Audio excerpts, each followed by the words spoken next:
મારું નામ સોનાગરા ભરતભાઈ કલ્યાણભાઈ, ગામ ચરાડવા.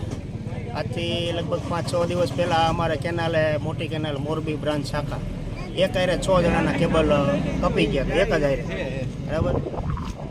ત્યાર પછી અમે મૌખિક જાણ કરી હતી પોલીસને અને પોલીસ ખાતાને, પણ એમાં એલું કોઈ એવું નહીં. ત્યાર પછી અમે રાતે અમે ટોવતા, પણ અમે કોઈ દી જોયું નથી કે સાહેબની ગાડી ક્યારે રાતે આવી, તો પેટ્રોલમાં કોઈ દી આવી નથી. મૌખિક જાણ કરી હતી, લાઈવ વિડીયો બનાવ્યા હતા, ચેનલમાં કર્યું, તોય સાહેબોને કોઈ પોલીસ ખાતાવાળા. અત્યારે અમે હાલ મુદ્દામાલ ચરાડવા મોહન સાપડી સામે મુદ્દામાલ હરગાવતા હતા મેન રોડ ઉપર. અમે પકડ્યા અત્યારે ગ્રામજનોએ બધાએ, પણ તોય અહીંયા લગભગ 1.5 કલાક અમે મહેનત કરી. ત્યારે સાહેબ પોલીસવાળાની તોય હળવદ પોલીસ તો આવ્યા જ નથી. અહીંયાથી પોલીસ જમાદાર જે હોય એની ચાલુ ગાડી લઈને આવ્યા છે, બરાબર. અત્યારે બાકી નકર 1.5 કલાક થાય, હળવદથી 10 મિનિટનો રસ્તો હોય એમ. એટલે એટલું પેટ્રોલિંગ પોલીસ ખાતાનું કાચું કહેવાય.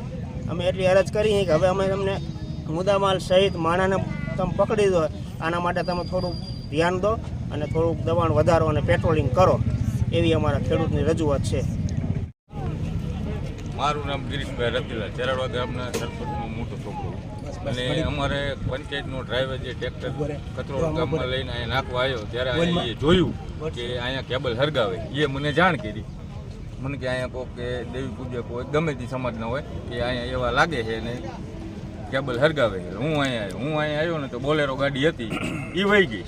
અને પછી આ ભાઈને બેહાડી રાખ્યો. પછી મેં જમાદારને જાણ કરી. જમાદાર કે હમણાં આવી એમ તેમ કરતાં ગામ લોકોને ટોરા ભેરા થયા. અત્યારે હાલમાં પોલીસ આવ્યા છે અને અમે પોલીસવાળાને સોંપી દીધું. વિષય એવો છે કે મારું નામ પ્રવીણભાઈ સોનાગરા, હાલ મોરબી જિલ્લા પંચાયત કારોબારી ચેરમેન. ને અગાઉ ઘણો ટાઈમ થયા, લગભગ આશરે મહિનો થયા, જે આપણે હળવદ તાલુકામાં ઘણી જગ્યાએ ચોરીના બનાવ બને.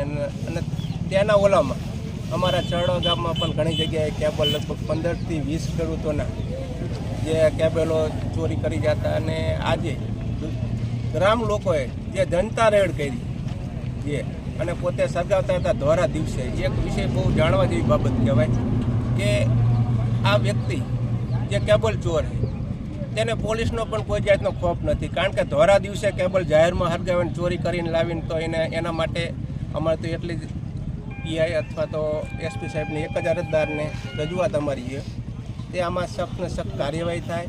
અને બીજી વખત આવા કોઈ ચોરીના કે કેબલ ચોરના કોઈ બનાવ ન બને એવી અમારી અને ગામ લોકો વચ્ચે અમે રજૂઆત કરી.